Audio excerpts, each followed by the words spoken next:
Hi, this is Taylor Baldwin, the technical artist at the Digital Future Lab. I'm doing the Art Style Challenge. I'll be drawing from 2 cups. The first will be the art style to draw in, and the second will be the character to draw. I will be using graphite pencils, ink pens, a kneaded eraser, and a mechanical pencil. For this round, my art style will be Studio Ghibli, and the character will be Luffy from the shonen anime One Piece. I start out making basic shapes in very soft pencil. I start out with a circle for the head.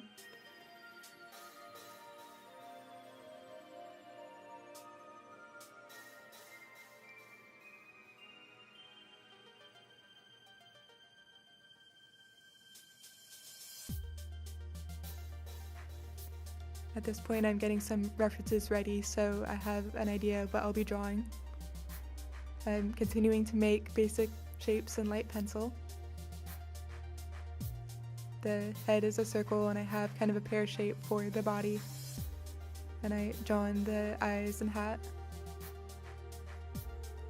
The characters in One Piece have pretty exaggerated expressions sometimes, especially Luffy. He has a very big, happy face that has this big semicircle smile. It takes up a lot of his face, so I'm drawing that happy smile. And I'm sort of modeling him off of the character Totoro from the Studio Ghibli movie My Neighbor Totoro. The body shape is a lot like the original character. The original body shape of Luffy is a little more like a normal person, though the character in the original can morph his body a little, so it kind of makes sense that his body would look a little different. Here I'm kind of contrasting the shapes, so I have the large circles for the main body, and then I have long thin lines for the limbs so that it has some variety to the drawing. I'm adding some detail, adding the little whiskers on.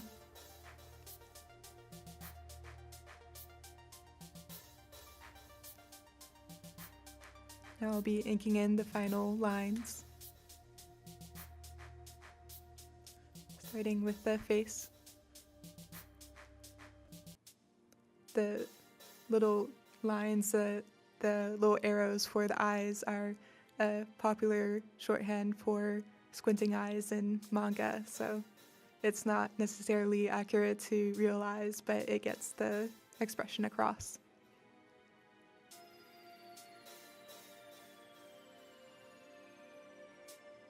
Notice that the mouth has a bit of perspective in it. You can see the rows of teeth a little more realistically,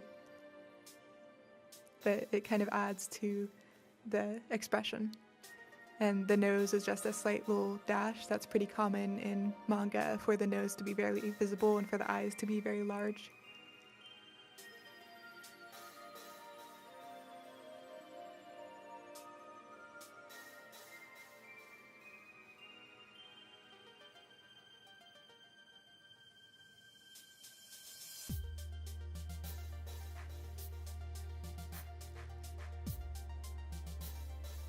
Around the edges I have some little scribble lines so you can see the texture of the fur around the edge.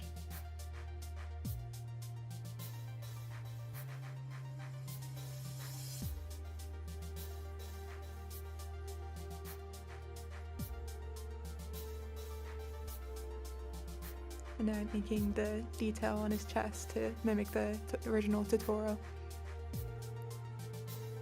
And now I'm widening some of the lines. That will add a little bit of variety and will strengthen the overall silhouette.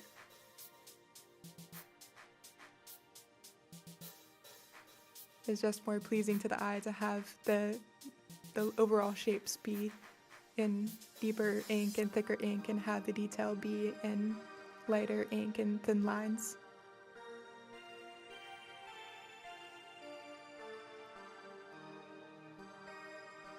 This can also be used for perspective, so things that are up close have thicker lines and things that are far away are in slight detail.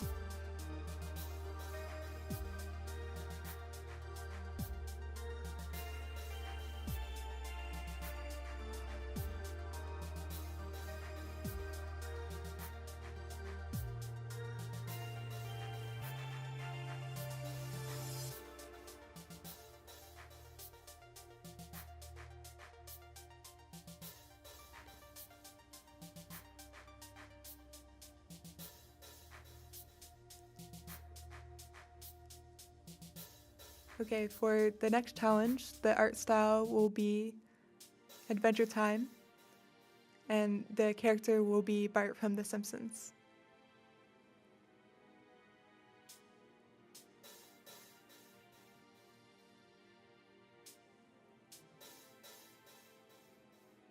First, I get my references ready. I'll get the character Bart ready on my phone as a reference. I start out with basic shapes and light pencil. Unlike some of the other characters I've drawn, his head is sort of a cylinder shape or a rectangle shape, so I start out with that. And his body is sort of a pear shape. It starts out small and kind of tapers downward.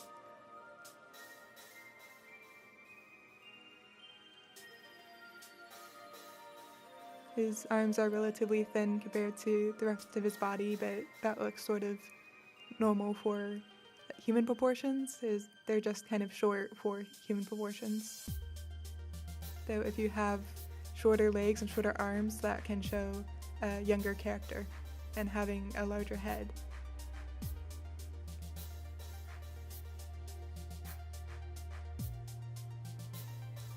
Now I'm working on detail on the face and darker pencil.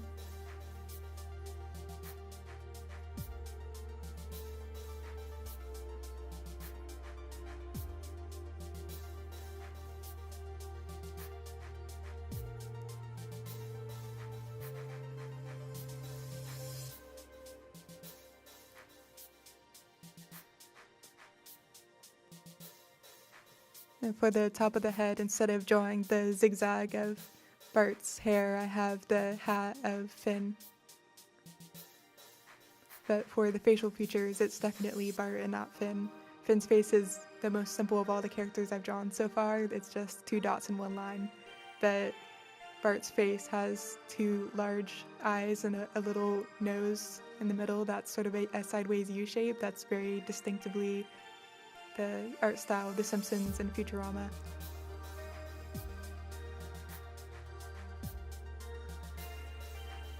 I'm drawing the face, and again, the mouth is very unique compared to some of the other characters I've drawn. It actually goes out to the edge of the face and kind of defines the whole shape of the head. Now as I'm inking, I'm making the outside lines be thicker ink and have the detail be in thinner ink.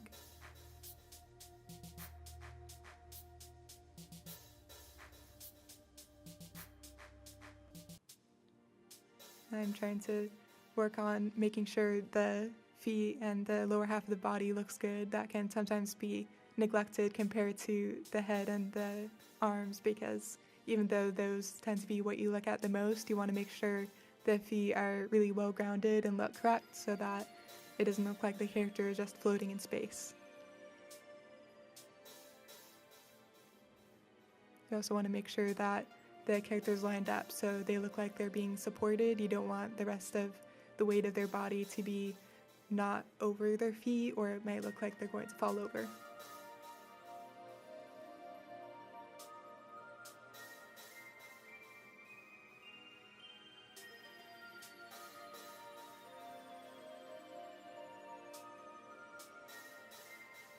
I'm working on the final details in ink.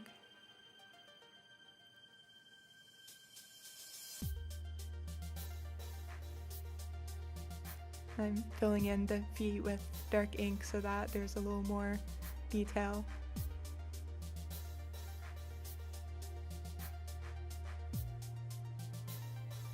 Here I've given only 3 fingers to the character and a thumb, and that is just the art style of The Simpsons. Some people like to have all 5 fingers so it's realistic, but when there's 3 fingers, there's less of a chance of having parallel lines, which is a big taboo in drawing. It kind of takes away the 3D feel to it. Alright, I guess looking back on this, I think that I would have liked to do a little better on it, but then again, that's what a challenge is about, that you want to stretch yourself beyond what you're usually comfortable doing. And I think that I succeeded in doing that here. I'm used to working with pencil and then scanning in my art and then inking it and coloring it in digital, where I can just hit Ctrl-Z as many times as I need to. But in ink, I have to erase the pencil myself and ink it, and sometimes it would smudge, or sometimes I would make a mistake or wish I could do it over again, and I couldn't because it was set in pen. But I think that it was a good experience for me. Another thing that I missed from working with a computer and digital art is that you're able to flip the canvas, so it's kind of like looking at it in a mirror, and that can help you see if it looks too flat or if it's skewed. Like if you have something flat on a table, sometimes your perspective on the paper is skewed and you don't realize it. That's why some artists work on tables that are tilted so that it's perpendicular to your eyes pretty much. But again, I think that was a good experience for me to have. And another thing that I noticed is that I had a hard time separating the characters from the art style, which is an interesting thing to notice, that a lot of times when you have a well-known art style, it's tied to certain characters. So that seems to be just a common thing in the entertainment industry. You think of Walt Disney and you think the art style, but you think Mickey Mouse, and you think of Scott Pilgrim and you think Scott Pilgrim, you think of The Simpsons and you think of Homer or Bart. So I found that very interesting, that I had a hard time separating the character from the style, and if I did it again, I think that I would reflect on that more and try to integrate multiple things about the art style, not just things from one character. Alright, thank you for watching. If you enjoyed this video, leave a like and subscribe to our channel. Also take a look at the video that came before this, the part 1, and some of the other video by my talented team at the DFL. And thank you for watching.